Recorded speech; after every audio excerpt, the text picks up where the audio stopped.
Hey guys, tonight we journey back thousands of years to the heart of the greatest military machine the ancient world had ever seen. We're talking about a civilization known for its grand colosseum, sprawling aqueducts, and emperors draped in purple. But behind the marble statues and triumphal arches lies a much harsher reality. Today we're asking what would happen if you lived just one day in the Roman Legion.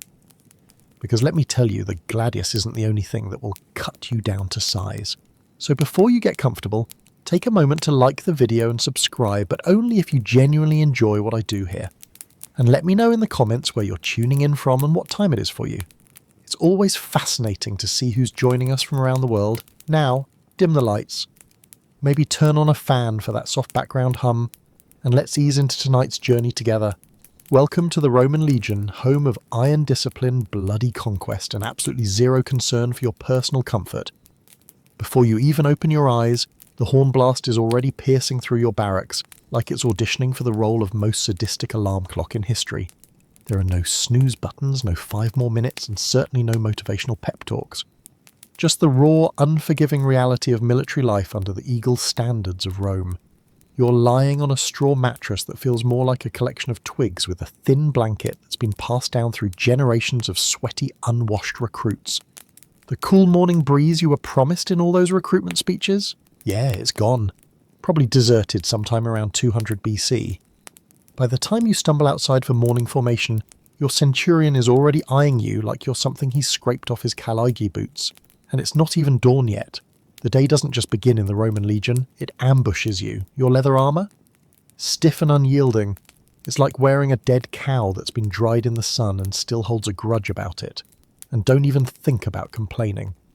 There's no suggestion box, no human resources department, not even a friendly ear to listen to your woes. Your best option? Keep your head down, follow court orders, and pray to Jupiter that you don't catch the attention of your officers. At midday, the weighter of your equipment has turned your shoulders into instruments of torture. The shield alone weighs as much as a modern microwave, except you can't use it to heat up a quick meal. You might get a little relief during the brief food break, but even that food is just hard bread and sour wine that tastes like someone already drank it once. And you better not complain.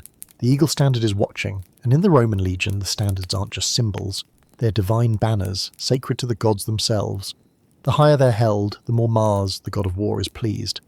So basically, if you're collapsing under the weight of your gear, it's a spiritual failing. In short, surviving one day in the Roman Legion requires endurance, obedience, and an ironclad tolerance for feeling like a disposable cog in the greatest war machine ever built. And this is just the morning call. Your real test hasn't even begun. You've dragged yourself out of your bunk, or rather off your barely cushioned wooden frame. The good news is that warm food awaits. The bad news is that you can already smell it before you see it, and not in a good way. Yes, the mighty Roman army, conqueror of 3 continents, feeder of legionaries on a diet that would make prison food seem gourmet. Training hell. You finally made it out of bed, if you can call that wooden plank with a bit of straw a bed. Congratulations, this is actually the easiest part of your day as a Roman legionary. Now the real nightmare begins, training. And when I say training, I don't mean the kind of workout you'd post on your Instagram story. This is the kind that would make your modern military drill sergeants look like kindergarten teachers singing lullabies. Let's start with your recruitment, shall we?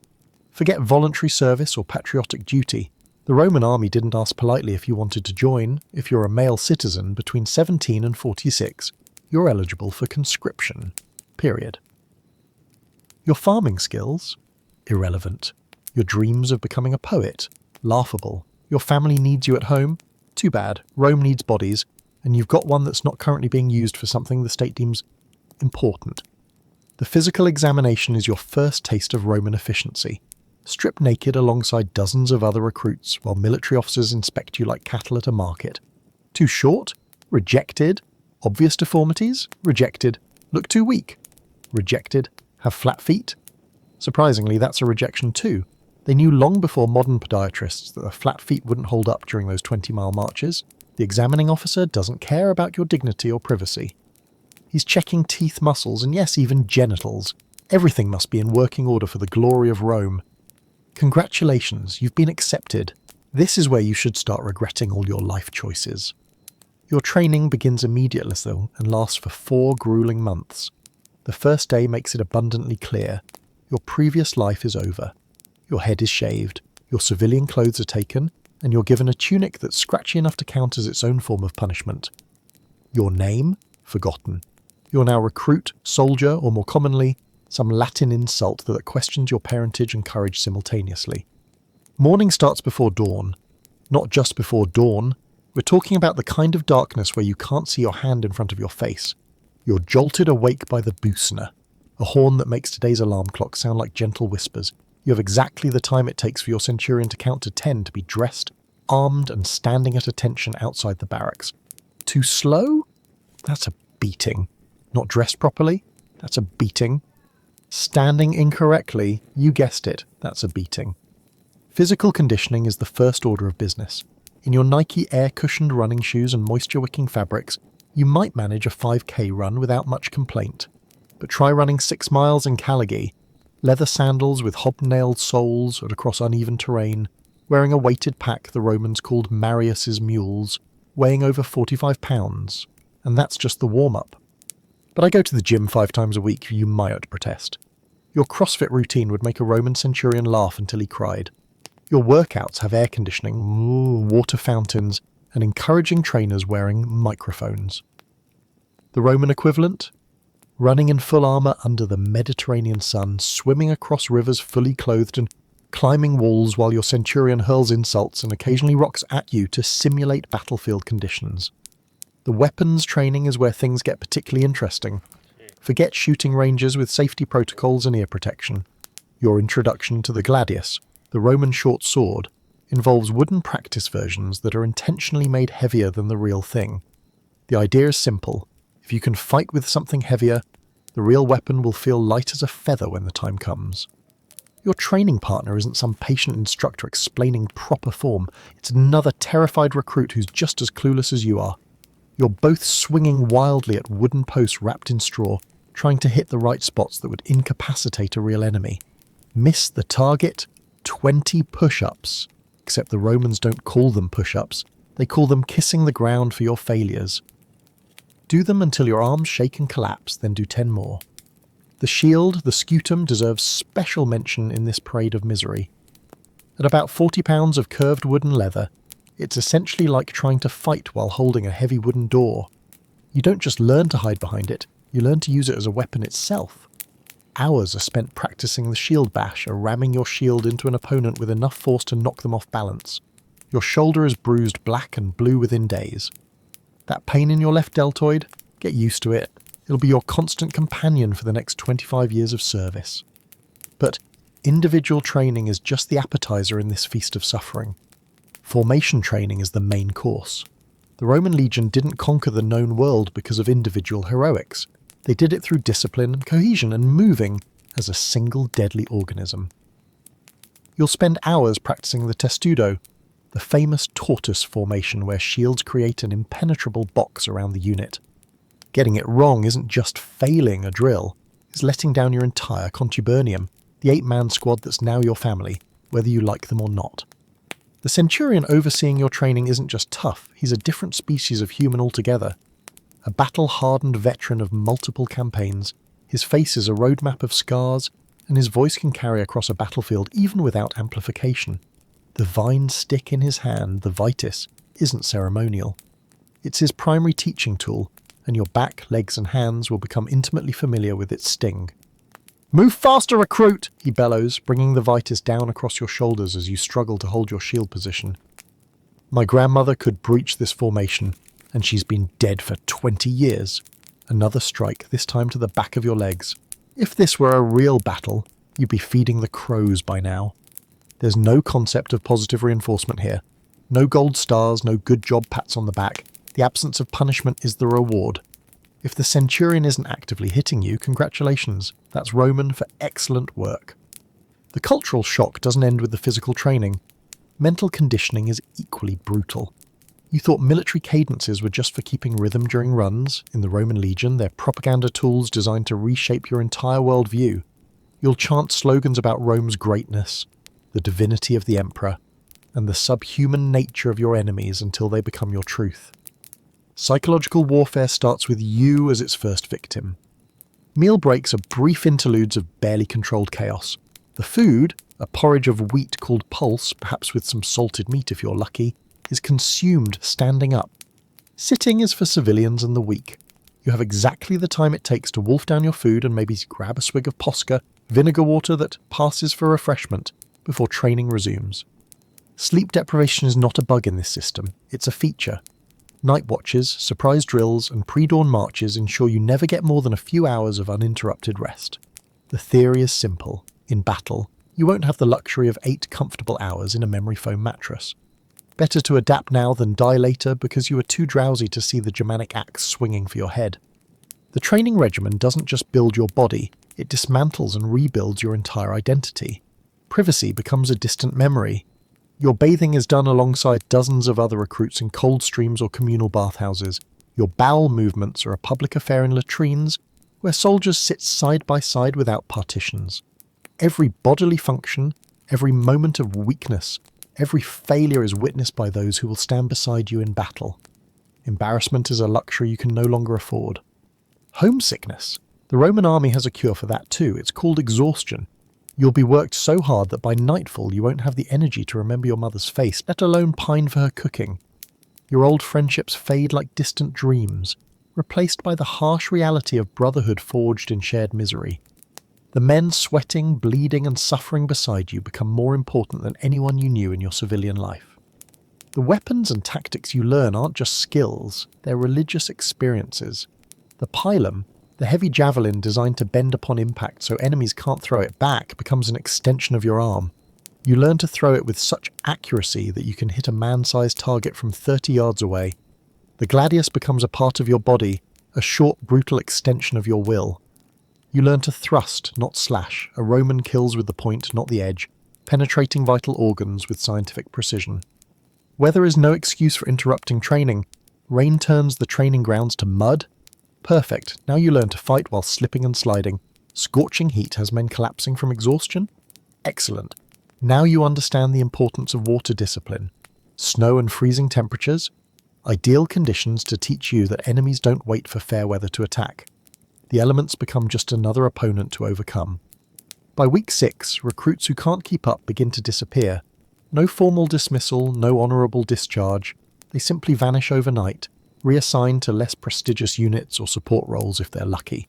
If they're not lucky, well, desertion is punishable by death, and the Romans are nothing if not efficient with their examples. The message is clear: adapt or perish. Languages beyond Latin become valuable survival tools. Your century might include men from Gaul, Hispania, Syria, and Britannia. Basic commands must be understood by all, but in the precious few moments of downtime, you pick up curses and jokes in half a dozen tongues. This multicultural stew simmers under the strict hierarchy of Roman discipline, creating a unique culture that exists nowhere else on Earth. By the end of 4 months, something strange happens. The training that was once unbearable becomes, well, still unbearable, but somehow normal. Your body has changed. Soft civilian flesh has been replaced by hardened muscle. Blisters have turned to calluses. The weight of the shield that once felt impossible now feels like an extension of your arm. More disturbingly, your mind has changed too. Civilian concerns seem distant and frivolous. Your contubernium has become your world. The approval of your centurion matters more than you'd like to admit. You catch yourself voluntarily chanting those propaganda slogans during morning runs. The transformation is complete. You're no longer just a person carrying Roman weapons. You're a Roman weapon yourself. But don't feel too confident. This was just basic training. The real test comes when you're standing on the frontier, facing painted warriors who've spent their entire lives learning how to separate your head from your shoulders, and they don't care how many push-ups you can do. Oh, and one more thing. That 4 months of hell you just survived? That's actually the easy part of your 25-year commitment to the Eagles. Now the real work begins. Welcome to the Legion, recruit. Try not to die on your first day. Daily life. You've survived the brutal training somehow. Your body is sore in places you didn't know could feel pain, and your mind has been hammered into Roman military precision. But this isn't the end of your suffering. It's just the prologue. Because daily life in the Roman Legion isn't just difficult. It's a masterclass in structured misery. Let's start with where you sleep. Forget your memory foam mattress, your Egyptian cotton sheets, or even the basic dignity of privacy. Your home for the next 25 years, if you live that long, is a contubernum, a leather tent shared with 7 other men who smell exactly like what you'd expect from soldiers who march all day in metal armour under the Mediterranean sun. The tent is about 10 feet square. Do the math. That's less than 2 square feet per person of personal space. Your bed, a straw mat on the hard ground, your pillow, whatever you can bundle together from your cloak. The tent walls are thin enough that you'll feel every breeze, and in northern territories like Britain or Germania, the winter wind cuts through leather like it's not even there. During rainstorms, the ground turns to mud beneath you. In summer, the tent becomes a sweat lodge, trapping heat in the magnificent bouquet of 8 unwashed men who've been marching through sand and blood. Privacy is a luxury you'll forget exists. Every bodily function, every personal moment, every nightmare that wakes you gasping in the dark, all of it shared with your tent mates. These men will know when you're sick, when you're afraid, when you cry silently at night missing your family. And you'll know the same about them. It's intimacy without romance, brotherhood without choice. But perhaps the worst part of your sleeping arrangement isn't the discomfort or the lack of privacy. It's the fact that you're never truly asleep. The Roman army operates on watch rotations. Every few hours, it's your turn to patrol the camp perimeter, stand at your post, or man the ramparts of whatever fortification you've hastily constructed. Sleep deprivation isn't just an unfortunate side effect. It's policy. Because a legionary who can function on minimal rest is a legionary who can march after a night ambush. Dawn breaks, and it's time for breakfast. Hope you like porridge, because that's what you're getting. Pulse, a thick gruel made from coarsely ground wheat or barley, sometimes with a handful of vegetables thrown in if supplies are good. No sugar, no flavouring beyond maybe some salt if you're lucky. Just bland, filling calories designed to fuel you, not please you. Occasionally you might get some posca, that's sour wine mixed with water and herbs, not to enjoy, mind you. To kill whatever bacteria might be swimming in the local water supply. The Legion does provide you 3 meals a day, which is more than many civilians get. But quantity doesn't equal quality. Your midday meal might be a chunk of bread and some cheese or dried meat eaten while standing in formation or during a brief rest on the march. Dinner, your main meal, consists of more porridge, perhaps some beans or lentils, and if the gods of war are smiling on you, a small portion of meat, usually tough, often salted to preserve it, and rarely resembling anything you'd recognise as a choice cut. And here's the truly brutal part: you pay for this food yourself. That's right. The cost of your rations is deducted from your meagre soldier's pay. The Roman military isn't a charity. It's a business with very high overhead and extremely dangerous working conditions. Water is even more precious than food. Each legionary is allocated about 2 litres per day when supplies are good. That's for drinking, washing, and any other water needs you might have. 2 litres. For reference, modern health guidelines suggest drinking that much just to stay hydrated, never mind cleaning yourself. And you're wearing 60 pounds of gear while marching 20 miles a day in the Italian summer. Speaking of cleanliness, let's talk hygiene. Romans were known for their baths, right? Elaborate bath houses with hot and cold pools, massage rooms and social spinas. Surely legionaries enjoyed these luxuries. Occasionally when stationed near a permanent fort or city with bath facilities, but on campaign, you're lucky if you get to rinse off in a river that isn't filled with the runoff from thousands of other men doing exactly the same thing upstream from you. Your bathroom, a communal latrine trench dug downhill and downwind from camp. No privacy, no toilet paper, just a stick with a sponge attached that sits in a bucket of vinegar water shared by everyone. Let that sink in. You're sharing what amounts to a toilet brush with hundreds of other men, many of whom are carrying intestinal parasites from drinking contaminated water across 3 continents. Dental care consists of twigs used as toothpicks and maybe some gravel to scrub your teeth if you're particularly dedicated. Medical issues are addressed with solutions like walk it off, or, if serious enough, treatments that make walking it off seem merciful by comparison. Got a toothache? The Legion's medicus might extract it without anaesthesia, using iron forceps that look more like torture devices than medical instruments. Suffering from diarrhea due to that questionable water source? Here, chew these herbs and get back in formation. Your sentry doesn't stop marching because your insides are liquefying. Your day isn't just defined by discomfort, it's rigidly scheduled. The Roman military operates on strict routines enforced by trumpet signals. Dawn trumpet means wake up, Midday trumpet means meal formation. Evening trumpet means secure the camp. Night trumpet means change the watch. Your entire existence is dictated by these signals, and ignoring them means punishment, which we'll get to shortly, but trust me, you don't want that. When not marching or fighting, you're working. The Roman legion doesn't believe in downtime. Roads need building. That's you with a pickaxe breaking rocks. Fortifications need constructing. That's you digging trenches and sharpening stakes. Bridges need assembling. That's you hauling timber and hammering joints.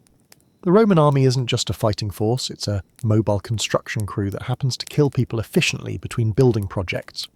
Every legionary is expected to be part diplomat, part engineer, part butcher and part gravedigger. You'll learn to build siege engines, repair your own equipment, forage for additional food and treat basic wounds. Not because these skills are optional, but because they're necessary for survival. And when you do get what passes for leisure time, you might gamble with dice made from animal knuckle bones, betting your already insufficient pay against your tent mates. You might write letters home, assuming you can or write. Literacy isn't a requirement for enlistment, or you might just collapse into exhausted sleep until the next trumpet call jerks you back to your feet. Religion provides some structure.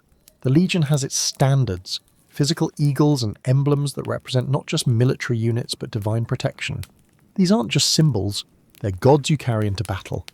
Daily offerings and prayers to these standards are part of your routine. Ignore them, and you're not just being insubordinate. You're risking divine wrath, both from the gods and from your centurion, who considers himself their earthly representative when it comes to discipline. And let's talk about your social life. Your century, 80 men commanded by a centurion, becomes your family, not because you necessarily like each other, but because proximity and shared suffering create bonds stronger than blood. The man who snores beside you, who shares his last strip of dried meat when supplies run low, who stands shoulder to shoulder with you in the shield wall, he's more than a comrade. He's the only thing standing between you and a barbarian's axe. However, this enforced brotherhood doesn't extend beyond your unit. The hierarchy is strict and unmovable. Officers don't fraternize with common legionaries. Veterans look down on recruits. Specialized units, cavalry, archers, engineers, operate in their own worlds with their own customs. The Legion is less a single entity and more a collection of tribal groups united under the Eagle standard. Women. There aren't any in the camp officially. Marriage is forbidden to legionaries during their 25 years of service. Of course, reality is messier than regulations. Camp followers, merchants, prostitutes, and sometimes unofficial wives trail behind the Legion, setting up makeshift villages outside the fortifications. Relationships form, children are born, and the army pretends not to notice as long as it doesn't affect discipline. But these arrangements are precarious at best and tragic at worst when the Legion suddenly marches or when battles go poorly. The worst part of daily life isn't any single discomfort. It's the mental toll of knowing this is your existence for a quarter century. 25 years of marching, fighting, building and surviving. 25 years of waking to trumpet calls and falling asleep to the groans of injured men. 25 years of wondering if tomorrow is the day a Parthian arrow finds your throat or a Germanic axe splits your skull. So yes, you're fed, clothed and housed. You're part of the most efficient fighting force the ancient world has ever seen. But daily life in the Roman Legion isn't living, it's enduring. It's existing in a state of controlled hardship punctuated by moments of absolute terror. It's surrendering your individuality to become a cell in a larger organism, one that sees you as utterly replaceable. And the truly haunting part? Despite all this, men volunteered. They chose this life not because it was good, but because what they left behind was somehow worse. Poverty, famine and hopelessness drove thousands to sign away 25 years of their lives for the promise of regular meals and a plot of land they might never live to claim. So no, you wouldn't last a day in the Roman Legion. Not because you're weak, but because you've grown up with the expectation that life should contain some measure of comfort, some degree of personal choice. The Legion offered neither. It offered only purpose and belonging, at a cost few modern humans could comprehend, let alone accept. Equipment. You've survived training hell, you've endured the daily misery, and now it's time to meet your closest companions for the next 25 years, assuming you live that long. Not your fellow legionaries, but the 60-80 pounds of metal, leather, and wood you'll carry on your back through mountains, deserts, and swamps. Welcome to your equipment, The tools that will keep you alive and simultaneously make every moment of that life a sweaty, chafing nightmare. Let's start with your armour, the lorica segmentata. Sounds fancy in Latin, doesn't it?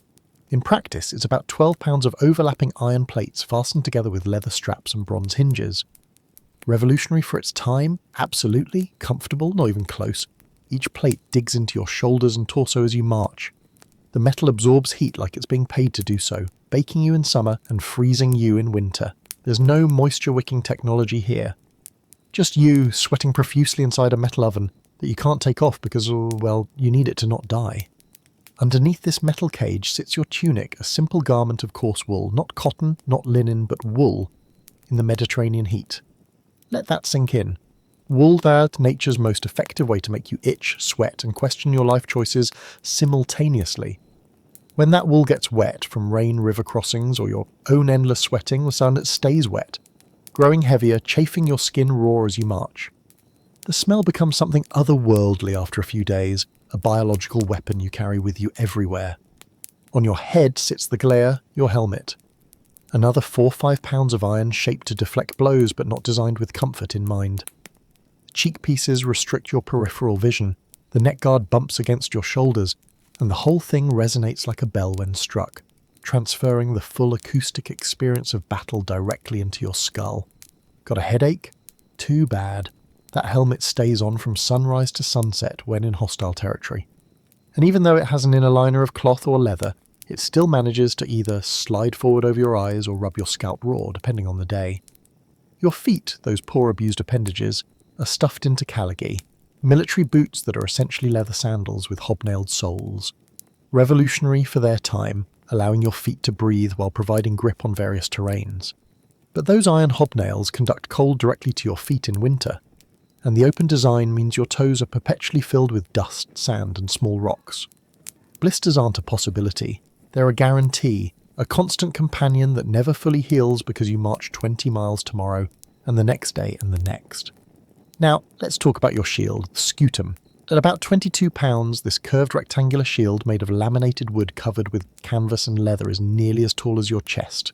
It's effective, yes, a true marvel of ancient military engineering, but it's also like carrying a door everywhere you go. A heavy, awkward door that catches the wind like a sail during storms and becomes twice as heavy when it rains. The iron boss in the centre lets you use it as a punching weapon, which is neat until you realise you're the one who has to repair any damage to it, without modern tools, using materials you've savaged or purchased with your own money. Your primary killing tool is the gladius, a short sword designed for stabbing rather than slashing. Perfectly balanced for close-quarters combat, it hangs on your right side, unlike most sword configurations, because you draw it with your right hand while keeping your shield in your left. This cross-draw feels awkward and for months until it becomes second nature. The sword itself is a masterpiece of metallurgy, with a sharp point that can punch through leather and even some mail armour. You'll clean it obsessively, sharpen it religiously, and sleep with it within arm's reach. It's not just a weapon, it's your lifeline. Complementing your gladius is the pilum, the Roman javelin. At about 6-7 feet long with an iron shank and pyramid-shaped point, this isn't some light dart, it's a heavy spear designed to penetrate shields and then bend upon impact, rendering it unusable by your enemies. Clever, deadly, and weighing about 5 pounds, you'll carry 1 or 2 of these awkward spears everywhere. They snag on branches when marching through forests, become slippery when wet, and add yet another cumbersome item to your already overloaded frame. But wait, there's more. Your kit also includes a delabra, a combination pickaxe and axe that weighs about 4 pounds. Because in addition to being a soldier, you're also a construction worker who builds roads, bridges, and fortifications. This isn't optional equipment, it's as essential as your weapons, because the Roman army isn't just about killing, it's about infrastructure. Let's not forget your personal items. You'll carry a patera, a shallow metal bowl, a cooking pot, a cup, and eating utensils. You'll have a canteen made of wood, ceramic, or leather, but none of these options keep water cool or prevent leakage particularly well. You'll be issued a woven sack for carrying rations, about 3 days' worth of hard bread, dried meat, and some grain. All of this adds another 8 to 10 pounds. You'll need rope, because every soldier needs rope. You'll carry spare leather straps for repairs, whetstones for sharpening your blades, and oil for maintaining your equipment. Add a small millstone for grinding grain, because processed food isn't a thing, and you'll be grinding your own flour from whatever wheat or barley you can get. Now, take all these individual items and strap them to a wooden pole called a furca that you'll balance across your shoulders. The Romans didn't have tactical backpacks with weight distribution systems. They had sticks with things tied to them, digging into your collarbones with every step. This is where the term mules of Marius comes from, boyos, because General Marius decided soldiers should carry their own equipment rather than having a baggage train, effectively turning legionaries into human pack animals. All told, you're looking at carrying between 60 to 80 pounds of equipment depending on your specific role and how many days of supplies you need to haul. For comparison, modern soldiers with high-tech gear made from advanced alloys and synthetic materials still consider a 50-pound pack to be heavy.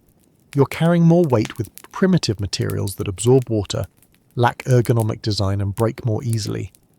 The true hell of Roman equipment isn't just the weight, it's the maintenance. Every piece requires constant care to prevent deterioration. Your armour straps dry out and crack if not oiled regularly. Your shield warps if left in the rain. Your sword rusts if not cleaned and oiled after exposure to blood or water. Your helmet padding compresses and needs replacing. Your sandals wear out and need new hobnails. And guess who's responsible for all this maintenance? You are. With materials you either scavenge or purchase from your wages. The Legion might issue you equipment, but keeping it functional is your problem. This maintenance isn't done during designated periods with proper facilities. It's done at night, by campfire, after you've marched 20 miles, built a fortified camp, eaten your porridge, and just before you collapse onto your straw mat for 4 hours of sleep before watch duty. Equipment inspections aren't scheduled annual events. They're surprise evaluations that can happen any time your centurion is in a particularly foul mood, and if your equipment isn't up to standard, that's right, punishment. Because in the Roman military, having a broken strap or a dented helmet isn't just a maintenance issue, it's a dereliction of duty. Your gear isn't your property, it's Rome's property that you're responsible for maintaining with your own resources. The psychological weight of equipment is as heavy as its physical burden. Every item represents a responsibility, a potential failure point, another way you could let down your century or lose your life. That scratch on your shield, it could catch a blade wrong and split during battle. That loose helmet strap, it could mean your head protection falls off at the critical moment. That slightly bent pylon point, it might not penetrate an enemy shield, leaving you weaponless in the crucial first clash. And let's talk about what you don't have. No spare clothes beyond perhaps an extra tunic, no specialised gear for extreme weather. The same equipment that bakes you in the Syrian desert freezes you in the German winter. No ergonomic anything, no waterproof anything, no lightweight anything. The truly insidious part is how your equipment separates you from humanity itself. After a few years, your body physically adapts to its presence. Your shoulders develop calluses where the armour straps rub. Your feet become hardened, almost hoof-like from endless marching in those hobnailed calligi. Your hands grow thick with sword calluses. You develop tan lines that mark you as a soldier even when naked. Darker face and arms, pale torso where the armour blocks the sun. When you finally remove all your gear at night, if you get to remove it at all, the sudden lightness feels wrong, disorienting. You've become so accustomed to carrying Rome on your back that without it, you feel vulnerable, incomplete. This psychological dependence on your equipment is the final transformation from civilian to legionary, when the weight becomes so familiar that its absence feels like missing a limb. The ultimate irony, when your 25 years of service end, again if you survive, you don't even get to keep this equipment that has been your closest companion. You turn it in, every dented, scratched, oil-stained piece of it to be refurbished and issued to the next poor soul who signs his life away to Rome. So no, you wouldn't last a day carrying a legionary's equipment. Not because the weight is impossible, humans can adapt to remarkable burdens, but because the constant grinding, never-ending responsibility of maintaining these tools of war would break your modern spirit. We live in an age of disposable everything, of warranties and customer service, of gear designed for comfort first and function second. The Roman legionary lived in the opposite reality, where nothing was disposable, everything required maintenance, and comfort wasn't even a consideration in the design process. Your equipment wasn't just what you carried, it was who you became, a moving piece of Rome's war machine, interchangeable and replaceable, expected to function until you couldn't anymore, at which point your gear would be passed to someone else who could. Just like the empire itself, your equipment wasn't designed for comfort or convenience. It was designed to endure, to conquer, and to do so with brutal and comfortable efficiency.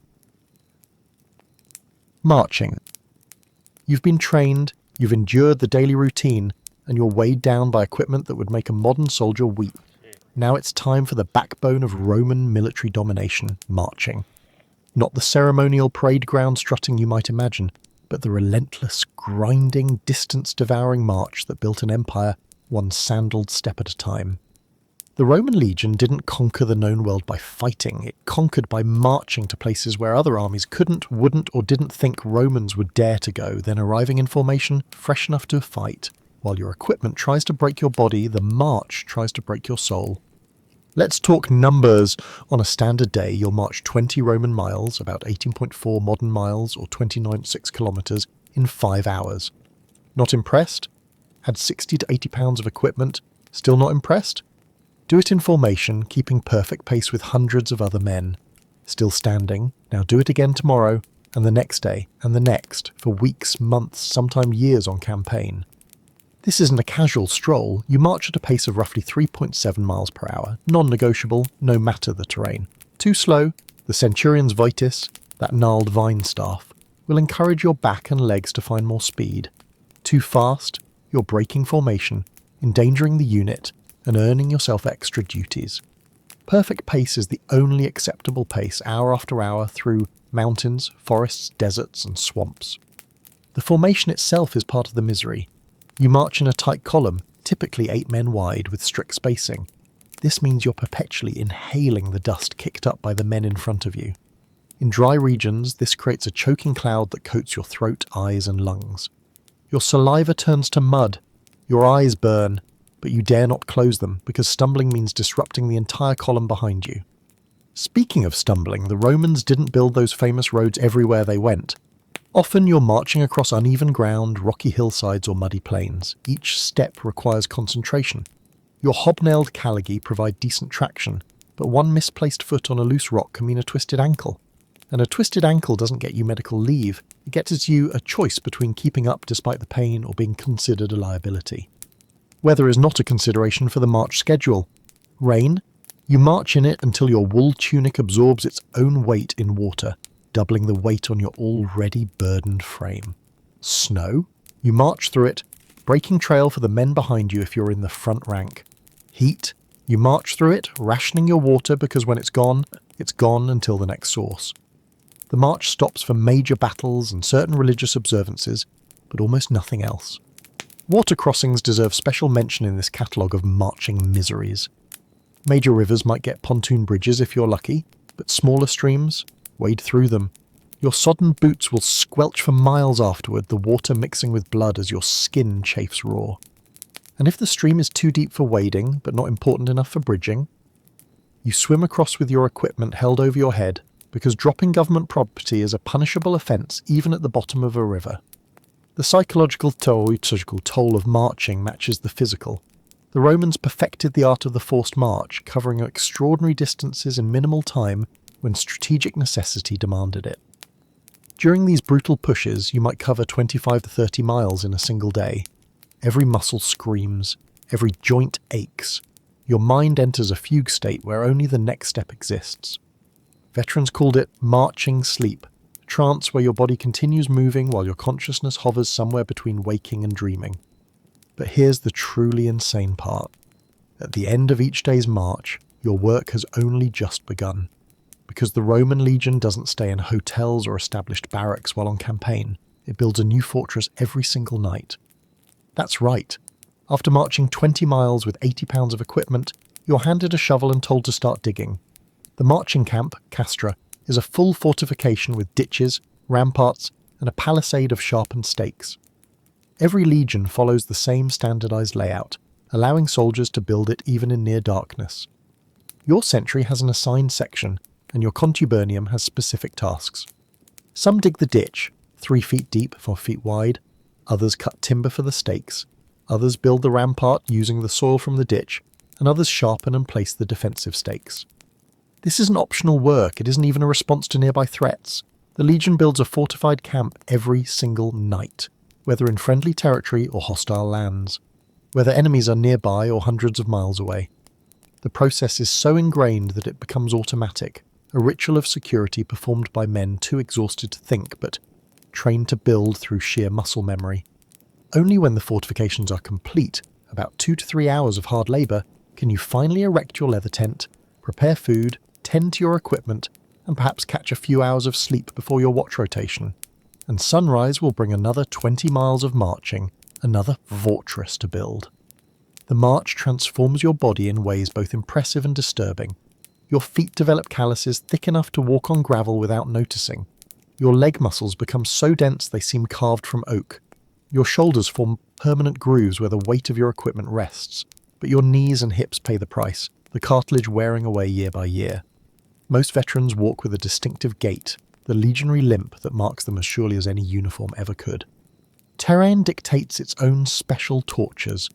Desert marches mean rationed water, sand in every crevice of your body and equipment, and heat that makes your armour feel like an oven.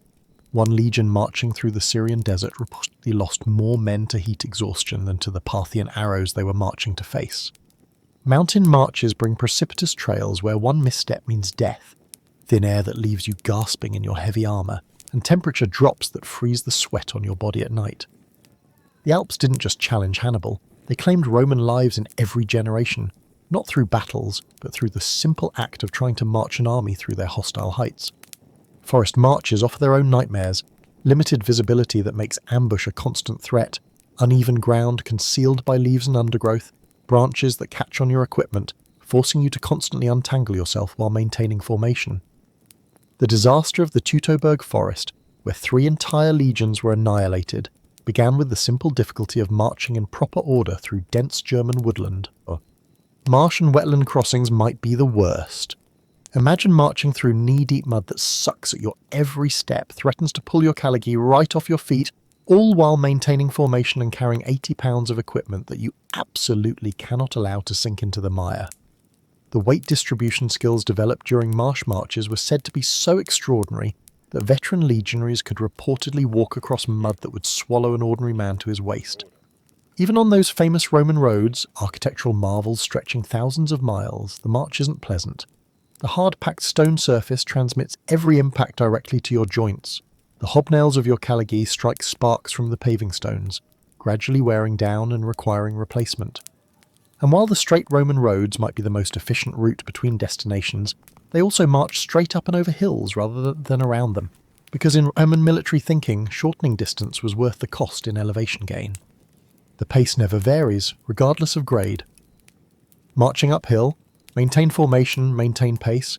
Marching downhill, same formation, same pace. The centurions march alongside, not ahead or behind, watching for any break in discipline, any faltering step. No headphones to distract you. No energy drinks to boost your stamina. Just the rhythmic sound of thousands of hobnailed boots striking the earth in unison. The creaking of leather equipment, the clinking of metal fittings, and perhaps the occasional marching song, usually bawdy lyrics about the sexual inadequacies of your enemies or the deviant preferences of your officers, sung just quietly enough that those same officers pretend not to hear. While marching, talking is generally discouraged except during designated rest periods. These come approximately once every hour, when the call of ad urinam signals a brief stop to relieve yourself, adjust equipment, and gulp a few precious swallows of water. These breaks last perhaps 10 minutes, barely enough time for your shoulders to remember what life felt like before they carried Rome on their back. Disease spreads rapidly during marches, blisters become infected, minor digestive issues turn into debilitating dysentery. A small cough at the beginning of a march can be raging pneumonia by evening, and the medical care? A tent at the back of the column where the medicus might give you a herb to chew before telling you to get back in formation or risk being considered a deserter. The ultimate cruelty of the Roman march is what happens when you finally reach the enemy. After days or weeks of this grinding ordeal, your reward isn't rest, it's combat. You're expected to be fresh enough, disciplined enough, and angry enough to form perfect battle lines and slaughter whoever stands before you. And surprisingly, this often worked. The march didn't break the legions, it tempered them. By the time they reached the battlefield, they were often enraged, seeing the enemy as the cause of their marching misery, and eager to vent that frustration through the point of a gladius. When Romans spoke of military discipline, they weren't talking about standing at attention or saluting properly.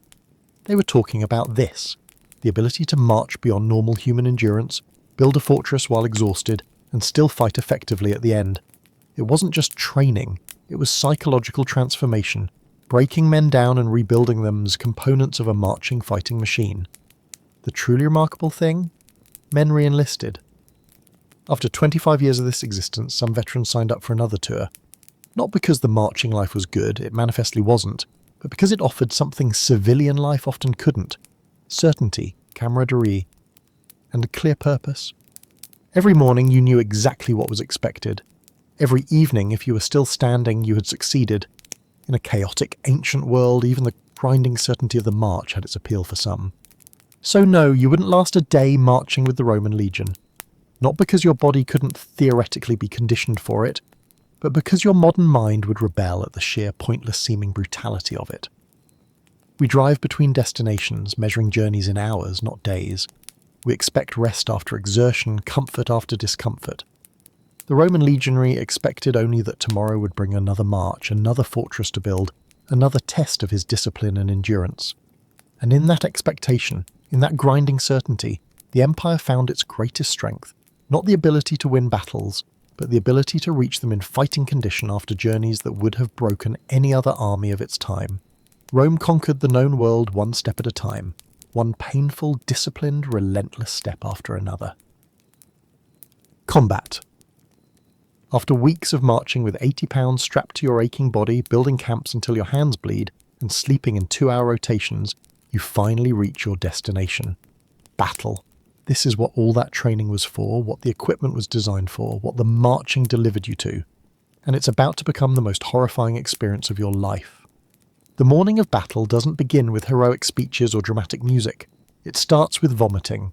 All around you, legionaries empty their stomachs from pure terror. Some soil themselves, others shake uncontrollably. Veterans stare blankly ahead, their 1,000-yard gaze perfected from previous horrors. You've been conditioned to fight, but nothing prepares you for the primal fear of knowing that, in hours, someone will be actively trying to kill you with sharp metal. Your centurion barks orders to form up. The segmentata armor you've been cursing for weeks suddenly feels paper thin. Your gladius, sharp enough to shave with, feels like a wooden toy against what's coming. Your legs ache from yesterday's 30-kilometer march. Your shoulders burn from building last night's camp. But none of that matters now. The only thing that matters is the line. Hold the line. Become the line. Roman combat wasn't about individual heroics. It was about becoming a human machine. The formation of the dreaded triplex aces, triple line, transforms thousands of serried men into an organism of shields and blades. You stand so close to your comrades that you feel their breath, smell their fear, and hear their prayers to gods who seem very far away. Your shield overlaps with the man to your left. His life depends on your shield. Your life depends on the shield to your right. This isn't brotherhood. This is survival mathematics. The waiting is psychological torture. It might last hours, standing in formation, the sun baking your helmet to skillet temperature, sweat running into your eyes, your bladder screaming, your mouth dessert dry, the weight of equipment digging into your shoulders, and all around you the sound of thousands of men trying not to sound terrified. Then the horns blow, the eagles raise, and your world narrows to the few square feet in front of you. Roman combat didn't happen at a distance. Forget the sanitized battle scenes from movies. This was intimate violence, face-to-face murder in crowded space. As you march forward, coordinating shield and step with your line, projectiles begin to fall. First arrows, deadly rain that plinks against shields, finds gaps in armor, punctures exposed limbs. Men drop around you. You don't look down, you can't break formation. The pilum javelin, that maintenance nightmare you've been carrying for weeks, finally serves its purpose on command. Your line hurls thousands of these weighted spears. They aren't meant just to kill, they're engineered to bend on impact, making enemy shields unusable, weighted down with iron that cannot be removed in the chaos of battle. And then comes the clash. The impact of first contact is like being hit by a war chariot. Two walls of men and metal colliding at running speed. The sound is beyond description. Metal on metal, wood splintering, the deep bass drum of shields crashing, and underneath it all, the gasping grunts of men, absorbing the shock through their bodies. Your feet slide backward in the dirt. Your shoulder feels dislocated from the impact, but the line holds because it must. What follows isn't fighting as you imagined it. It's butchery in a space so crowded you can barely lift your arm. The Romans designed the gladius for exactly this environment, a short, vicious stabbing weapon for tight quarters. You don't hack or slash. You punch your sword forward like a piston. 2 quick stabs, groin, throat, the textbook technique drilled into your muscle memory during training. The noise is overwhelming. Men screaming in dozen languages, officers bellowing commands no one can hear, the constant crash of shields, metal, scraping metal, the wet, unnatural sounds of blades entering flesh, and over everything the low collective animal growl of thousands of humans fighting for their lives. The smell hits you next. Blood has a metallic coppery scent that you'll never forget. It mixes with voided bowels, sweat, vomit, and the distinct odour of opened body cavities never meant to see air. Men around you retch even as they fight. Your world becomes a sensory assault too extreme for the brain to fully process. Combat isn't continuous. It happens in furious, exhausting bursts. 2 lines push against each other like wrestlers, strain, kill what they can reach, then break apart gasping. These momentary breathing spaces, perhaps 30 seconds long, are when you notice the changes. Your shield arm is dead numb. Your sword arm burns with lactic acid. Your throat is raw from shouting battle cries you don't remember uttering. The ground beneath you has turned to mud, not from rain, but from blood and other fluids. And you realise you're standing on bodies. The dead and wounded create an uneven surface that turns each step into a potential ankle-breaking stumble. Some of the bodies still move. Some cry out for water, for mothers, for mercy. You can't help them. The line is already reforming. The next clash is seconds away. Some part of your mind records their faces for the nightmares that will come later. Wounds in Roman combat were horrific. The gladius was designed to create injuries impossible to survive without modern medicine. Punctured intestines, severed femoral arteries, throat and chest wounds that drown men in their own blood. There are no clean deaths here. Even a minor wound often meant slow death from infection days later. Common injuries included shattered bones from shield bashes, deep penetrating stab wounds to the abdomen, severed limbs from enemy slashing weapons, facial and head trauma from projectiles, crushed chests and internal bleeding from being trampled. The Romans didn't have field medics in the modern sense. If you went down, you stayed down until the battle ended, and if you were still alive, your comrades stepped over you, sometimes on you. The formation was all that mattered. Individual lives were tactical resources to be spent. Battle doesn't end cleanly. When one side breaks, it usually happens suddenly, a collective psychological tipping point where fear overcomes discipline. The flight of one man becomes 2, becomes 10, becomes hundreds, and that's when the real killing starts. Roman legions were most lethal during pursuit. A disciplined line chasing a broken, scattered enemy has every advantage. This is when casualties mount from dozens to thousands. The Romans understood that today's fleeing survivor becomes tomorrow's returning enemy. Military logic demanded their annihilation. If your side is victorious, what follows is nearly as disturbing as combat itself. The battlefield becomes a work site of death. The wounded are given rudimentary aid or mercy killings, depending on their condition. Usable weapons and armour are collected from friend and foe alike. Bodies are systematically looted, a practice officially sanctioned by commanders who know that a soldier's pay rarely matches his risks. If you're on the losing side and still alive, you face decisions worse than combat. Surrender might mean slavery, it might mean ritual execution to honour enemy gods, it might mean torture for information or public amusement. Many Romans chose suicide over these possibilities, falling on their own swords in the most literal sense of the phrase. The physical toll of even a successful battle reshapes your body. Muscles tear, joints dislocate, teeth crack from clenching. Minor wounds, cuts, bruises, sprains accumulate beyond counting. The static positions of combat stress the human frame in ways it wasn't designed to endure. A career legionary's body could be identified by bone spurs, stress fractures and arthritis patterns unique to Roman military service. The psychology of combat leaves deeper scars. Romans had no concept of PTSD as we understand it, but they recognised battle fatigue and the 1,000-yard stare of men who'd seen too much. They described veterans troubled by intrusive memories and nightmares. Some became alcoholics, Others grew numb, emotionless. Some simply walked away from the legion, preferring execution for desertion over facing another battle. The Romans believed that experiencing excessive fear was physically harmful, that terror could literally damage organs and unbalance bodily humours. They weren't entirely wrong. Modern science confirms that extreme stress floods the body with hormones that over time damage the heart, brain and immune system. Every battle aged you beyond the passage of time. If you managed to survive combat with mind and body somehow intact, you received little recovery time. There was another march tomorrow, another camp to build, another battle waiting in another province.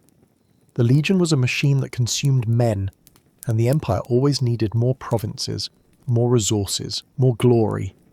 The equipment you complained about carrying suddenly makes brutal sense. That heavy shield stopped a blade that would have opened your chest. The helmet you cursed for its heat deflected a rock that would have cracked your skull. The Caligay sandals that blistered your feet gave you traction in ground slicked with blood. The Romans engineered their war machine through centuries of trial and error, with each piece of equipment representing lessons paid for with thousands of lives. And the marching, those endless agonizing kilometers under the Mediterranean sun, they delivered you to battle still capable of fighting when your enemy was exhausted just from watching your approach. The intimidation factor of a Roman legion emerging from the horizon, still in perfect formation after weeks of marching, was a psychological weapon that sometimes won conflicts before the first pylon flew. There's a reason Roman legionaries conquered the known world, from Hadrian's Wall to the Persian Gulf, from the Rhine to the Nile. It wasn't because they were naturally more brutal or clever than their enemies. It was because they created a system that transformed ordinary men into components of an extraordinary machine, a machine that could march farther, build faster, and fight longer than any force they encountered. But you, modern human with your climate control and ergonomic chair, your antibiotics and trauma counselling, your Geneva Conventions and human rights, you wouldn't last a day in Roman combat. You'd break mentally before your body failed. The sheer animal terror of ancient warfare exists beyond modern comprehension. Even the Romans, calloused as they were, left writings expressing the horror of what they experienced and inflicted. In the quiet after battle, when the screaming stops and night falls over fields of the fallen, you might find yourself staring at the same stars that shine over your distant home. You might wonder who you've become and whether that person can ever return to civilian life. You might count the battles you'd need to survive before your 25 years of service end. But mostly you'd clean your gladius, repair your shield, and prepare to march again tomorrow. Because the alternative was to face the centurion's vine staff, and after experiencing the chaos of battle, even hardened legionaries feared their officers more than the enemy. The next morning, as you form up to march toward another horizon, another enemy, another battle, you'd look differently at the equipment strapped to your body and the road stretching before you. You'd understand with perfect clarity that you're no longer just a soldier. You've become a Roman. Hierarchy and discipline. If you've somehow survived the marching, the equipment, and the gut-wrenching horror of combat, you might think the worst is behind you. You'd be catastrophically wrong, because the Roman legion's true genius wasn't its gladius or its formations. It was a discipline system so ruthlessly effective that legionaries often feared their officers more than the enemy's blades. The hierarchy of the Roman legion wasn't just a command structure, it was a meticulously designed machine for turning fear into order. At the top sat the legate, a senatorial aristocrat, often with more political ambition than military experience. You'd rarely see him up close unless something had gone terribly wrong or spectacularly right. Below him served the tribunes, usually young nobles building their careers by experimentally ordering men to their deaths. But the man who truly controlled your existence was the centurion. Never mistake him for a modern sergeant. The centurion was a career professional who had climbed through the ranks by surviving what killed everyone else. He typically commanded 80 men in his century, not the theoretical 100 the name suggests, because attrition was built into the Roman military math. Recognizable by his transverse crest helmet and oak vine staff, the centurion was a creature evolved for one purpose, making you more afraid of him than of dying. The vine staff wasn't symbolic, it was a practical tool for immediate corporal punishment. Veterans' backs carried the permanent welts and scars of motivational encounters. A centurion could beat you unconscious for a misaligned tent or dull gladius, and no one would question his judgment. The worst centurions earned nicknames that travelled through the empire on soldiers' whispers. "Give me another," some reportedly said after breaking their vine staff on a legionary's back. Others were known for punching out soldiers' teeth for minor infractions, a grim calculus where dental work substituted for paperwork. Below the centurion served the optio, his second-in-command, who literally watched your back. His position in formation was behind the troops, ensuring no one fled. Then came the tesserarius, guard commander, signifer, standard-bearer, and imaginifer, imperial image carrier. These weren't just administrative roles, they were positions of cascading terror, each man ensuring the next rank below him maintained discipline. At the bottom of this fear pyramid stood you and your contubernium, the 8-man tent group that constituted the smallest unit of Roman military organisation. These men weren't your battle buddies in the modern sense. They were administratively linked to you in a collective responsibility system, where one man's failure became everyone's punishment. That's where Roman discipline truly distinguished itself from anything in modern experience. Collective punishment wasn't an occasional excess, it was the foundation of the system. When one soldier failed, his entire contubernium suffered. When multiple soldiers failed, entire centuries paid the price. The most infamous form of this collective accountability was decimation, the execution of every 10th man chosen by random lot. Imagine standing in formation as officers move down the line counting 1, 2, 3. The counting continues until they reach 10, and that soldier is dragged from formation. Then the counting begins again. 1, 2, 3.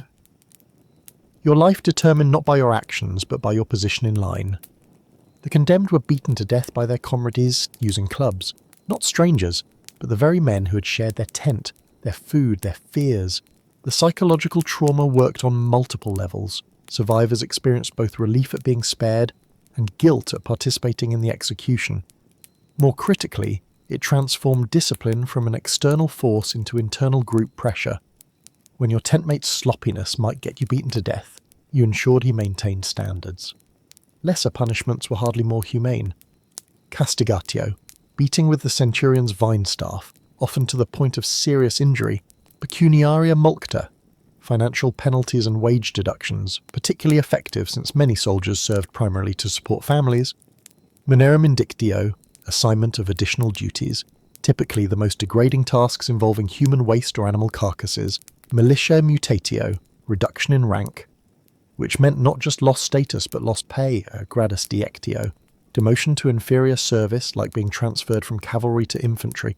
Missio ignominiosa, dishonourable discharge, which meant losing all accrued benefits and returning to civilian life with a permanent stigma. Then there were the truly creative punishments.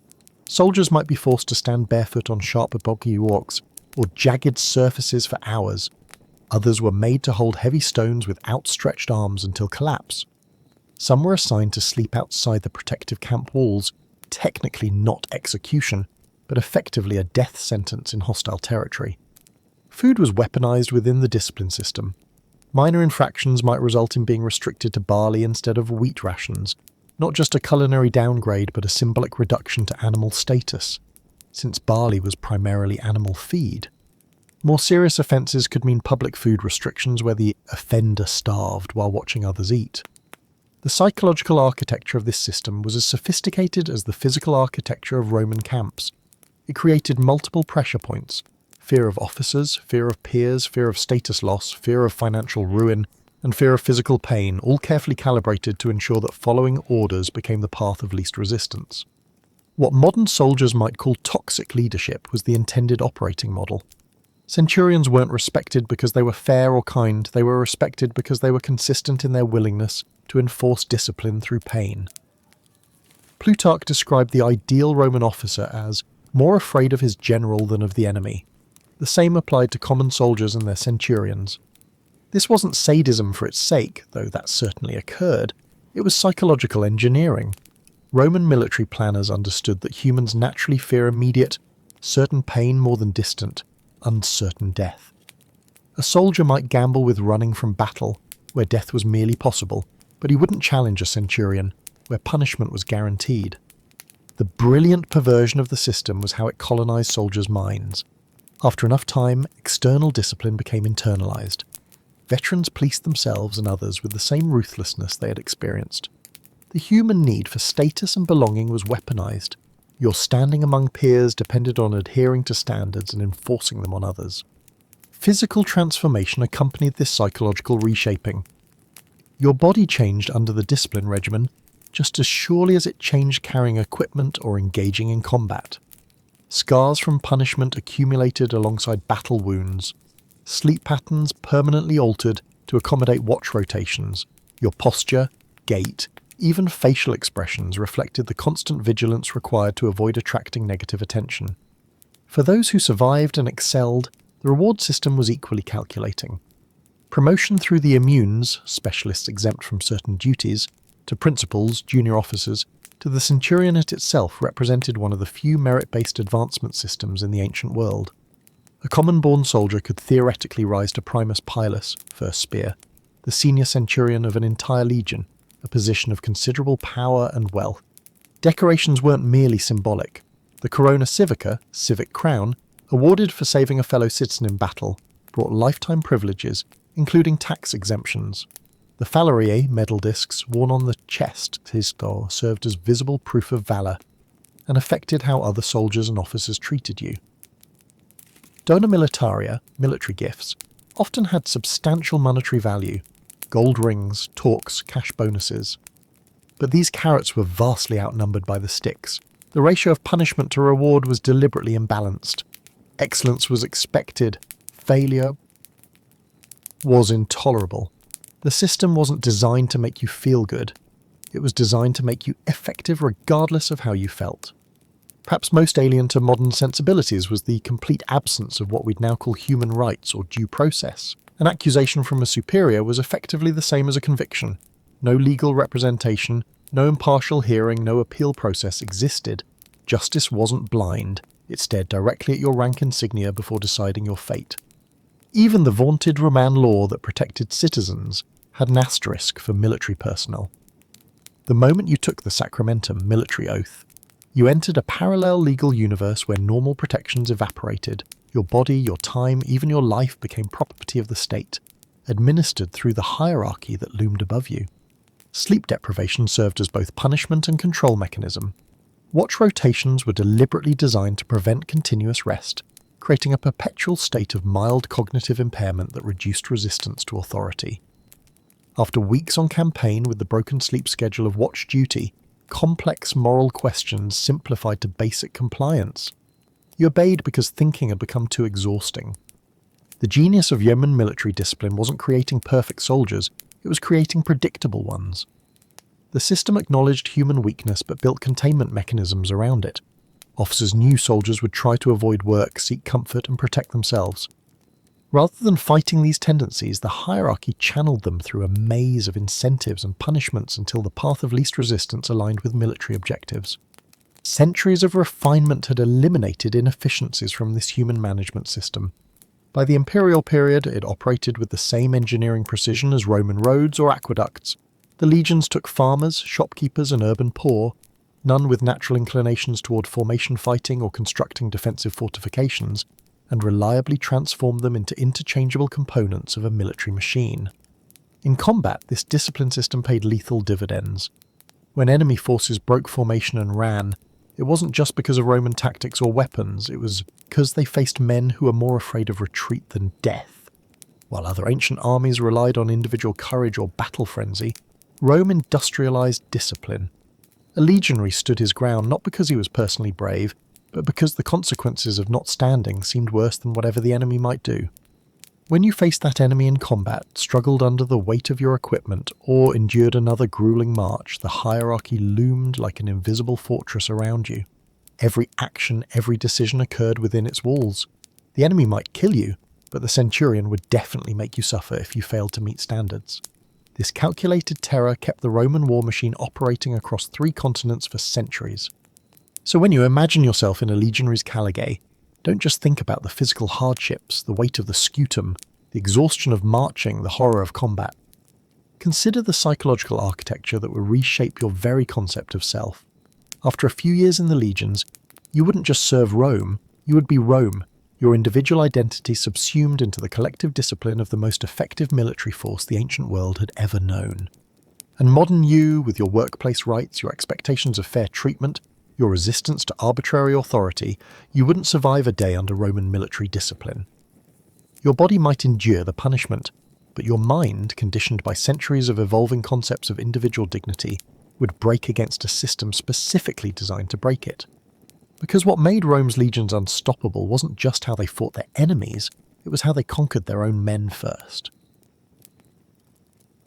Far from home, the psychological hell. You've survived the brutal training, carried crushing equipment on endless marches, endured combat that turned your stomach inside out, and somehow avoided the centurion's vine stick long enough to still have all your teeth. But there's another enemy that no gladius can fight, no shield formation can protect against. 25 years of psychological isolation. The Roman legion wasn't just a fighting force, it was a life sentence. When you raised your right hand and took the Sacramentum Militara, you weren't signing up for a tour of duty or a gap-year adventure. You were committing to a quarter-century of service, 25 years. Let that sink in. That's longer than many Romans even lived. And where would you spend these decades? Not in comfortable garrisons near your hometown. No, the empire had enemies on every frontier, and legionaries were sent where they were needed most. If you were recruited in sunny Italy, you might find yourself shivering along Hadrian's Wall in Britannia, where rain fell sideways and locals painted themselves blue. If you hailed from Hispania, you could end up roasting in the deserts of Judea, or wading through Germanic swamps where the sun vanished for months. Distance wasn't measured in miles, but in time. A letter from your family, assuming they could afford a scribe to write it, might take months to reach you, if it arrived at all. News travelled at the speed of sandals on roads. Your mother could die in spring and you'd still be sending her greetings at Saturnalia. Your wife could remarry, your children could forget your face, and your childhood home could be sold off to pay debts, all while you stood at your post oblivious. The homesickness was crippling. This wasn't like your weekend business trip with video calls to the kids. This was exile with a spear. You'd miss birthdays, funerals, harvests, festivals. The entire rhythm of civilian life would beat on without you. The religious ceremonies that marked your family's days would continue without your participation. The local gossip jokes and share-read references would evolve into a language you no longer spoke. With each passing year, the home you remembered existed less and less in reality. But wait, you might think surely legionaries could marry and have families? Not officially, they couldn't. Until the late Empire, marriage was forbidden to serving soldiers. Of course, nature being what it is, legionaries still formed relationships with local women near their forts. These unofficial camp marriages produced children with no legal status and wives with no recognition. If you died, they received nothing. If your legion moved, they were left behind or followed along as camp followers, cooking, washing, nursing, and living in squalid settlements outside the fortress walls. The psychological toll was immense. Imagine knowing your children weren't recognized by Rome, that the woman who shared your bed had no legal protection, that the family you created existed in bureaucratic limbo. Even your will couldn't properly provide for them without legal maneuvering. Your real family remained back in your homeland, perhaps receiving a portion of your meagre pay if you managed to send it, slipping away from your life with each passing season. Some legionaries simply cracked. Roman medical texts don't recognize depression or post-traumatic stress as we understand them, but they describe soldiers suffering from homesickness so severe it caused physical illness. They detail men who stopped eating, who stared blankly at walls, who wept without cause, or who trembled at sudden noises long after battles ended. Suicide wasn't uncommon, though Roman sources rarely mention it directly. Such deaths might be recorded as accidents, or attributed to cowardice rather than mental anguish. To combat this isolation, the legion became your substitute family, by necessity and by design. Your contubernium, those 7 other men who shared your tent, knew you better than your own blood relatives. You ate together, marched together, fought together, and slept packed side by side like sardines in a barrel. You knew their snoring patterns, their digestive peculiarities, and the names they called out in nightmares. There was no privacy, no personal space, no moment when you weren't surrounded by the same weathered faces year after year. This enforced intimacy created bonds stronger than brotherhood. The men beside you became your entire world. You celebrated their promotions, mourned their deaths, shared their meagre luxuries, When a comrade fell in battle, you'd fight like a demon to recover his body, not just from practical concerns about morale, but because you couldn't bear the thought of leaving him. When sickness swept through the camp, you'd share your ration of watered wine or give up your better blanket without a second thought. The Romans weaponized this bond. They understood that men fight hardest not for abstract concepts like Rome or empire, but for the men standing next to them. Centuries before modern psychology had a name for it, the Romans had perfected unit cohesion. The shame of letting down your brothers became a more effective motivator than any lash. You'd hold your position against overwhelming odds not from courage, but from the simple, terrible fear of being the one who broke. And yet, even these powerful bonds couldn't completely fill the void of your former life. The Legion offered camaraderie, but not gentleness. It provided brotherhood, but not love. The emotional range permitted to you narrowed with each passing year. Displays of grief were discouraged. Tears were for women and children, not soldiers of Rome. Fear had to be hidden, doubt swallowed, homesickness buried beneath crude jokes and busywork. Your emotional world became as calloused as your hands. Pain, both physical and emotional, was something to be endured silently. To admit weakness was to invite contempt, so you swallowed it all, the longing for home, the horror of battle, the grief for fallen friends, until your inner life became as regimented as your daily routine. The cheerful youth who joined up became a weathered, stone-faced veteran who communicated more with grunts than words. Yet there were moments of respite. Festivals and triumphs brought rare days of sanctioned revelry. Wine flowed freely, inhibitions loosened, and for brief, precious hours you might feel something like happiness.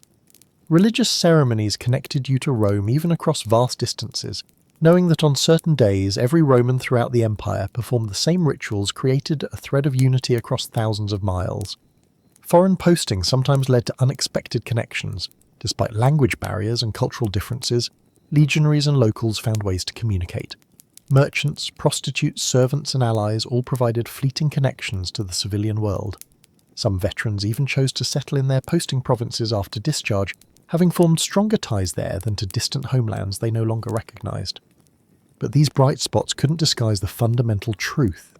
The psychological environment of the Legion was one of sustained trauma punctuated by acute horror. The constant stress of harsh discipline we discussed earlier, knowing one mistake could result in flogging or execution, created a baseline of anxiety. Add to this the traumatic stress of combat, with its sensory assault and intimate violence, and you have a perfect recipe for psychological damage. Ancient Roman texts record what we now recognize as classic symptoms of PTSD. Soldiers who started at loud noises, who couldn't sleep without weapons at hand, who drank themselves into stupors to quiet screaming memories. Men who returned from campaigns silent and changed, who couldn't bear to speak of what they'd witnessed. The Romans had no treatment for these battle-weakened men beyond rest, wine, and eventually a return to duty. In today's military, combat deployments last months, not decades. Modern soldiers have video calls, instant messaging, and flights home on leave. Psychological support, however imperfect, exists. Your Roman counterpart had none of this. His only therapist was the bottom of a wine cup, his only support hotline the gruff advice of equally traumatized veterans. This psychological battering transformed legionaries in ways that made return to civilian life nearly impossible, even after discharge. By the time your 25 years concluded, if you survived, you'd likely spent more time in the Legion than out of it. The civilian world would feel alien, its concerns trivial, its comforts suspicious. What use was a man who could march 30 miles with 80 pounds of gear and kill efficiently with a short sword, but who couldn't relate to normal human emotions anymore? Rome understood this problem. That's why veteran colonies were often established together, placing former legionaries in communities of men who shared their experiences. These colonies, strategically placed along borders or in troublesome provinces, served dual purposes, rewarding veterans while creating military settlements of battle-hardened Romans who could respond to threats. It wasn't reintegration so much as extending the legion lifestyle into retirement. So when we speak of the brutal physical conditions of the Roman legion, the weighted marches, the primitive medicine, the endless labour, remember that perhaps the heaviest burden was invisible. Your body might adapt to the weight of the scutum shield, but your mind never fully adjusted to decades of isolation, regimentation, violence, and suppressed emotion. 25 years. A generation spent as a cog in Rome's war machine, your individual identity subsumed into the collective. Your youth sacrificed, your family connections withered, your emotional range narrowed to what served the Legion's purpose. By the time the Empire finished with you, assuming you survived at all, you weren't just an old soldier, you were a different creature entirely, forged through a psychological crucible that modern humans can scarcely imagine. And somehow, through this systematic psychological dismantling and rebuilding, Rome created the most effective fighting force the ancient world had ever seen.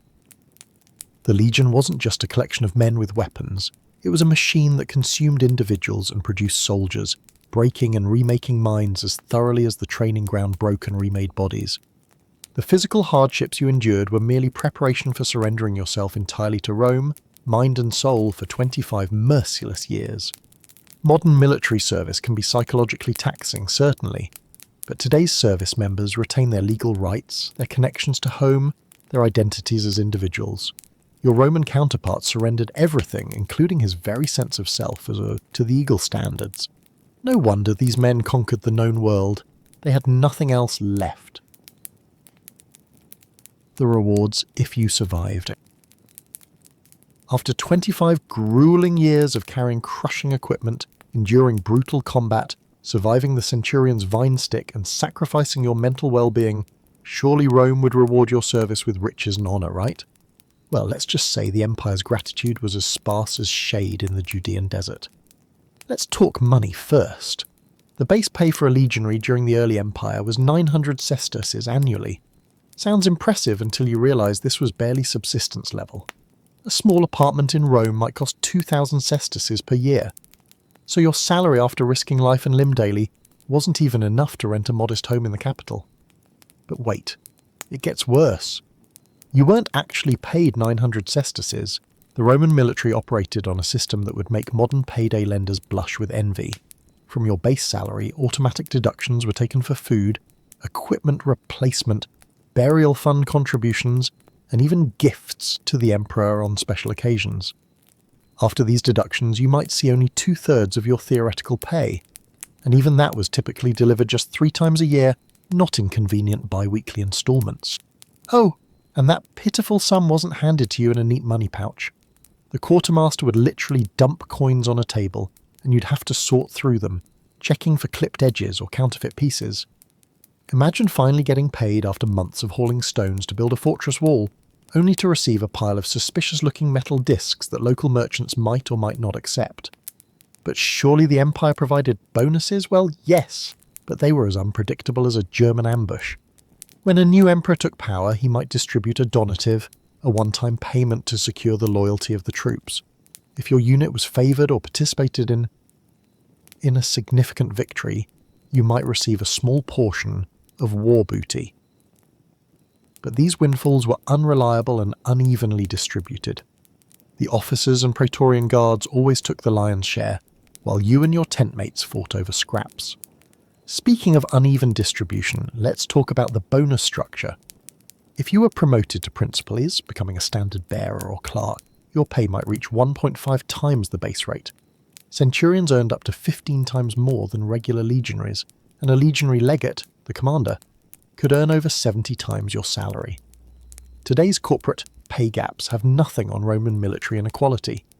But the pension, you might think, the pension must have been good. Well, about that. For most of the Republican period, there was no formal pension at all. Sulla instituted land grants for veterans, a practice continued by Caesar and Augustus. But even this wasn't guaranteed. If you served during peacetime or in less prestigious campaigns, you might be discharged with nothing but a bronze diploma and whatever savings you'd managed to squirrel away. By the early Empire, a standardized discharge bonus called the Premier Militia was established. After your 25-year sentence, honourable service, you'd receive a lump sum payment of 3,000 denarii. That's about 12,000 sesterces, or roughly 13 years' worth of your base pay. Sounds substantial until you realise this one-time payment was supposed to support you for the remainder of your life. And remember, by the time you received this sum, you were in your mid-40s at minimum, ancient by Roman standards. Most discharged veterans had chronic health issues from decades of physical stress, bad knees from marching thousands of miles under heavy packs, chronic back pain from sleeping on ground so hard it might as well have been marble, partly healed wounds that ached when the weather changed. intestinal parasites from decades of questionable water sources, hearing damage from the constant metallic clash of combat. The Empire offered no veterans' healthcare system, no Roman equivalent of the VA hospital, no disability payments for that arm that never quite worked right after taking a Germanic axe blow. You were simply turned loose with your discharge bonus and expected to fend for yourself with a body worn down to the nub. But the real prize, the one dangled before you from the moment you took the military oath, was land. Every legionary knew the stories. Faithful soldiers discharged to become landowners, given fertile plots in colonial settlements, transforming from propertyless recruits to respectable farmers. This was the Roman dream.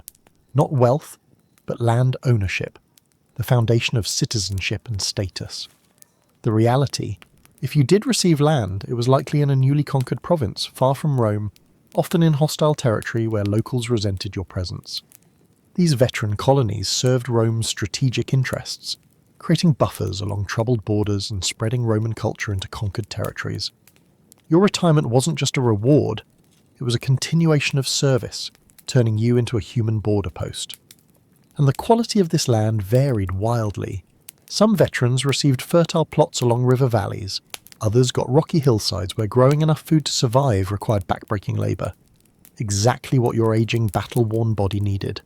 The size of these allotments shrank over the imperial period, from around 50 jugera, about 30 modern acres, under early emperors to as little as 5 jugera by the later empire.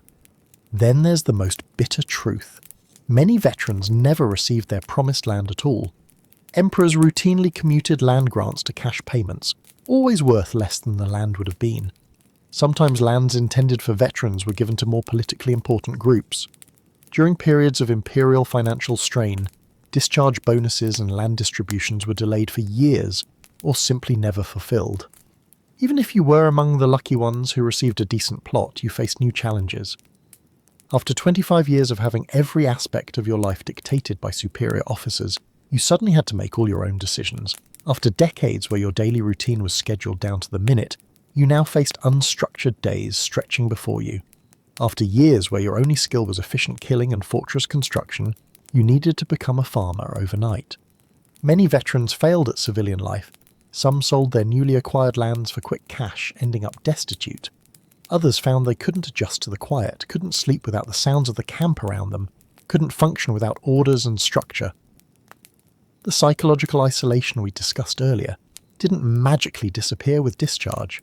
If anything, it intensified as you lost the brotherhood of the contubernium without gaining new social connections.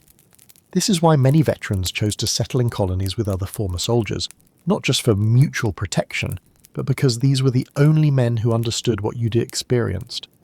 Only another veteran knew why you woke up screaming, why you couldn't stand to be in crowds, why you reached for your non-existent gladius when startled. The civilian population might respect your service in the abstract, but they couldn't comprehend what it had cost you. Compare this to modern military benefits. Today's veterans receive ongoing healthcare, housing allowances, education benefits, disability compensation, pension plans, and transitional assistance programs. They can visit dedicated hospitals, join support groups, and access counselling. The modern veteran has resources that would seem like divine intervention to your Roman counterpart. Today's soldiers serve shorter enlistments, receive regular leave, maintain contact with family, and prepare for civilian careers. Roman legionaries gave everything: youth, health, family connections, and mental well-being, only to be discarded like a worn-out Caligi sandal once their usefulness ended. Perhaps most tragically, many legionaries never collected any rewards at all. Historical evidence suggests that in some periods, fewer than half of recruits survived to discharge. Disease claimed more lives than enemy weapons. Accidents during construction and training maimed countless others. Combat deaths, while actually less common than modern people might expect, still took a steady toll year after year. For these men, the only reward was a hasty burial if they were lucky, or decomposition on a foreign battlefield if they weren't. Even completing your service didn't guarantee rewards. Political chaos frequently meant promised benefits vanished with changing regimes. During civil wars, backing the wrong commander could mean losing everything, including your life. The military discharge certificate, diploma you carried as proof of service, could become worthless overnight if a new emperor decided not to honour his predecessor's commitments. This uncertain reward system wasn't just unfair, it was strategically problematic for Rome. As the imperial period progressed, recruitment became increasingly difficult. The army was forced to accept less qualified applicants, reduce physical standards, and eventually rely heavily on non-citizen auxiliaries who served for the promise of citizenship rather than land or money. By the late Empire, barbarian foederati made up large portions of Roman forces, a far cry from the citizen-soldier ideal of earlier periods.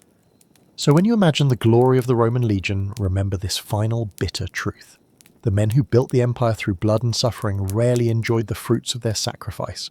They lived hard, died young, or survived to face poverty, physical debility, and psychological isolation. Their reward for expanding Roman civilization was often to be treated as disposable tools rather than honoured veterans. Modern military service carries its own significant hardships and sacrifices, but today's soldiers at least serve in systems that acknowledge their humanity, maintain their civilian connections, limit their term of service, and provide meaningful benefits after discharge. Your Roman counterpart surrendered a quarter-century of life to an empire that valued his service primarily as a means to an end. In the cold calculus of empire, the individual legionary was simply a resource to be used up and replaced. The magnificent monuments of Rome, the roads stretching across continents, the aqueducts and amphitheatres and temples, all were built on the broken bodies and shattered minds of men who gave everything for promises that often proved as substantial as morning mist on the Tiber. The next time you admire a Roman triumph depicted in marble, or celebrate the engineering marvels of the ancient world, spare a thought for the common legionaries who made it possible, men who served longer, endured more, and received less than almost any soldiers in history. They conquered the known world not for wealth or glory, but because the alternative was the vine stick, decimation or disgrace. They built an eternal city on the foundation of temporary lives, valued more for their collective function than their individual humanity. So here we are, at the end of our journey through the brutal reality of the Roman legion. We've marched through hell together, from the bone-crushing training to the psychological wasteland of service, from the empty promises of rewards to the ultimate collapse of the very empire you bled for. And what have we learned? That you, comfortable, modern you, wouldn't last a single day in those iron-studded Caligay sandals, but more importantly, we've uncovered why. The Roman legion wasn't just difficult, it wasn't just demanding, it was a deliberate machine designed to break humans and rebuild them into something else entirely, weapons of flesh that extended Rome's reach across the known world. The system consumed men by the hundreds of thousands, grinding them down, wearing them out, and discarding them when broken. Yet somehow we still romanticize it, don't we? We still marvel at those eagles and red cloaks and perfect formations marching across our movie screens. That disconnect between the sanitized, heroic vision of Roman warfare and its brutal reality should give us pause, because while you're sitting there, perhaps sipping coffee, enjoying air conditioning, and having never experienced the terror of a Germanic charge or the weight of a gladius in your sweaty palm, millions of men actually lived this nightmare. They weren't characters in a historical drama, they were humans pressed into a meat grinder of imperial ambition. The average legionary stood about 5'7" tall, shorter than most modern men. His teeth were worn down from the grit in his daily bread ration. His body was a map of scars, some from battle, others from the centurion's vine stick during training. By his late 30s, if he survived that long, his joints ached from decades of marching with crushing loads. His sleep was haunted by the screams of the dying and the faces of those he'd killed. He could barely remember his childhood home, having been taken by the legion before his beard fully grew. And for what? A plot of land he might never receive? A few coins that wouldn't support him in old age? The glory of Rome? That last one might have motivated the early Republican troops, but by the imperial period, most legionaries served because they had no choice. They fought for their brothers in arms beside them, for survival, for the next meal, for the slim hope of tomorrow. The more we examine the legion, the clearer it becomes that Rome's greatest achievement wasn't its monuments or roads or aqueducts. It was the psychological system that convinced ordinary men to endure extraordinary suffering in service to an abstract idea, the eternal glory of Rome. The true genius of the Roman military wasn't tactical or technological, it was psychological. The abilities to transform free men into obedient instruments willing to die on command. This transformation came at a terrible cost. not just to the individuals ground down by the system, but eventually to Rome itself. As we saw in our journey through the empire's collapse, the very qualities that made the legion unstoppable in its prime, its brutality, its exploitation of human resources, its relentless demand for conformity, ultimately proved unsustainable. The machine that ate men eventually ran out of willing fuel. Modern military forces understand what Rome eventually forgot, that soldiers are human resources deserving of care, not just expendable assets. Today's professional armies invest heavily in training, yes, but also in healthcare, psychological support, family stability, and post-service transition. They've learnt that treating troops as valuable long-term investments rather than short-term consumables creates more effective fighting forces. Rome never grasped this fundamental truth until it was too late. There's another uncomfortable parallel worth noting. Rome's transition from republic to empire was facilitated by the professionalization of its military. When soldiers' loyalty shifted from the state to their generals, the men who could deliver pay, plunder, and land grants, the foundation of republican government crumbled. Ambitious men like Caesar understood that controlling the legions meant controlling Rome itself. The lesson is clear and remains relevant. When military power becomes disconnected from civilian oversight, democracy dies. But let's bring this back to you, comfortable modern human with your soft hands and expectation of basic human rights. The gulf between you and a Roman legionary isn't just one of physical conditioning or pain tolerance. It's a fundamentally different conception of the individual's value in society. You expect dignity, autonomy, and rights. You expect that your life has inherent worth beyond your utility to the state. These expectations would be utterly foreign to the average Roman soldier. If you were suddenly transported back to a legion camp on the Rhine frontier in 120 CE, you wouldn't just struggle with the physical demands. You would be psychologically shattered by a world where human life was cheap, where cruelty was routine, where your individual identity meant nothing compared to the collective needs of the unit and empire. Your modern sensibilities about fairness, justice, and human rights would crumble faster than your uncalloused hands on a legionary's shovel. This isn't weakness, it's the product of moral progress. We've moved, however imperfectly, toward a world where humans aren't merely tools of the state, where suffering isn't glorified as necessary hardening, where psychological trauma isn't dismissed as weakness. The fact that you wouldn't survive in the Legion is something to be proud of. It means our civilization has evolved beyond accepting such systematic brutality as necessary. Yet we still find ourselves drawn to Rome, fascinated by its military machine, impressed by its scale and longevity. There's a reason for this contradiction. Rome represents something primal in our collective consciousness, the fantasy of perfect order imposed through perfect discipline.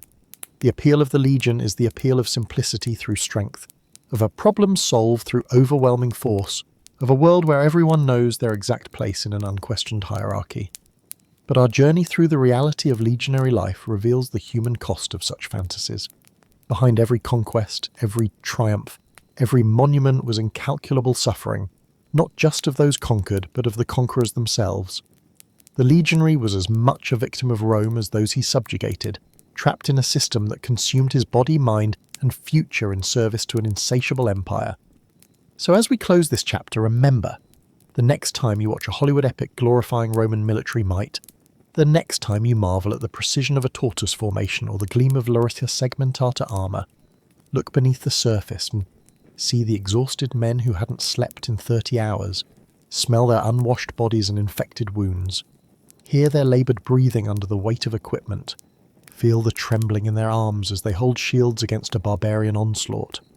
Think of their wives they haven't seen in years, their children growing up without fathers, their minds scarred by witnessing and inflicting countless horrors. That is the true legacy of the Roman Legion, not glory but human suffering on an industrial scale, not triumph but trauma systematized, not honour but exploitation refined to a science. Would you survive it? No. Should anyone have had to? That's the better question. As we navigate our own complex relationship with military power, as we balance security against humanity, as we decide what we're willing to sacrifice for civilization, Rome stands as both example and warning. Its legion shows us the terrible price of empire, the ultimate unsustainability of systems built on human exploitation, and perhaps most importantly, how easily we can convince ourselves that such suffering is necessary and noble. You wouldn't last a day in the Roman Legion. Thank whatever gods you believe in for that mercy, and remember that your inability to survive such brutality isn't failure, it's the product of centuries of painful progress toward a world where human life, even a soldier's life, is valued as more than just an expendable resource in service to power. Rome fell, its legions faded, its eagles were taken down, but its lessons remain, etched in stone and blood, waiting for those wise enough to learn from rather than romanticize them. In the gap between you and the legionary lies not just 2,000 years of history, but a moral evolution we must fight to preserve. For armies still march, empires still rise, and the temptation to sacrifice humanity on the altar of order remains as powerful as it was when the eagles first flew above Roman formations. Would you have survived in the Legion? Definitely not. But perhaps the better question is, will we as a civilization survive if we forget what the Legion truly was? The answer to that question is still being written by each of us every day,